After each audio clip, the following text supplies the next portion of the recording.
This is the cheapest, the absolute cheapest MIDI controllers you can find on Amazon. The DONNER N-25. It is currently selling for $39.99 only. Now, why did I even bother with this? Well, I'm in the middle of an international move and I've shipped all my stuff with the exception of one guitar. Now, I still have some time left in the States. I wanted to mess around and make some beat with, so I decided to get a portable MIDI controller that is cheap.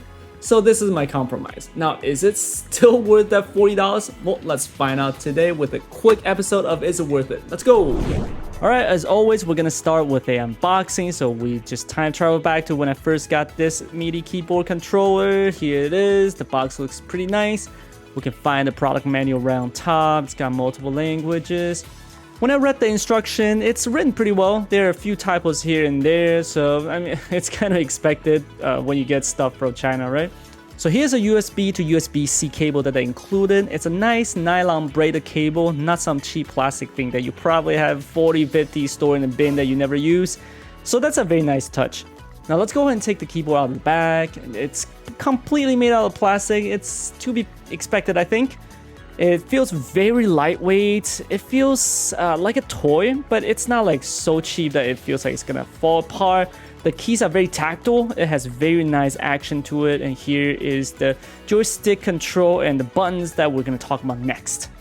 Alright, let's go ahead and take the keyboard for a test drive. But before we do that, just let me quickly show you the ports on this keyboard. These are the only two ports you will find. You'll have the USB input and a 3.5mm MIDI out, and that's it. There's nothing else on this keyboard, but for a $40 keyboard, I guess that is to be expected.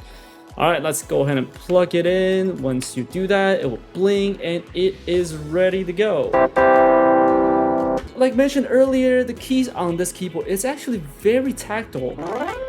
It feels great to the touch. It has a lot of good bounce action and it has good resistance. It doesn't feel cheap whatsoever. Actually, compared to the MK2 by Akai, the MPK, I also have that one. The key on this one actually, in my opinion, it feels better.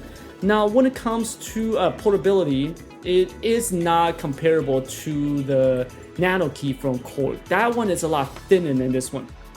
Alright, let's move on to the control then. So as you can see, all you have here is just 4 buttons for octave, transpose, sustain, and program, and then a dial right here. Now this thing is not dial, it doesn't turn. All you can do is just push directions like a joystick. And up and down is for your pitch. Left and right is for your modulation. Now the buttons, you can push this down, but the manual doesn't mention anything about that, and I can't figure out what it does either. My guess is that this came from a actual video game controller component, so they didn't program anything with it. That's just my guess, but it looks and feels like a joystick from a video game controller. Moving on is, let's go ahead and go through the 4 buttons right here. The way that the octave works on this keyboard is a bit different than other MIDI controllers.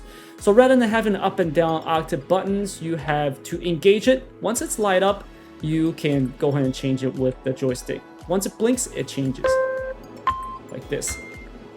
Now, once you press it again, it will slowly blink. That means it's disengaged. So now you can't change it. In order to turn it off, you have to hold it for 3 seconds. Once the light is off, then you're set back to the default.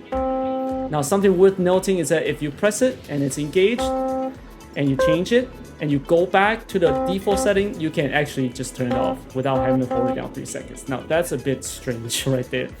Now, moving on, we have the transpose button, which functionally is exactly the same as octave. The only difference is that it doesn't move the whole octave, it just shifts one key. So we're in C now it's C sharp, now it's D. Now similarly to octave, you can just disengage it temporarily, or you can hold it for 3 seconds to turn it off and it will turn you back to C. And then the next is sustain. So instead of holding it to engage it, all you got is just on and off, that's it. And off, that's it. You don't get to control it and you don't have a sustain pedal. So for people who are heavily reliant on sustain function, that's something to keep in mind. Finally, we have the program button. There are 4 banks right here. You engage it and then you can just switch between the banks with the joystick. And that is about it. Now, for $40, is it worth it? I will say hell yeah. This is absolutely a $40 well spent. I mean, you really can't go wrong with that. There's no other keyboards that's as cheap as this one. So if you're on the go, you need something that you can just throw in your book bag and then get on with your DAW and just start making beats on the fly. You know, you want to sample something on the go. This is a great companion for such a low cost. I really don't think you can go wrong with that. So with that said, thank you so much for joining me today. I will see you in the next one.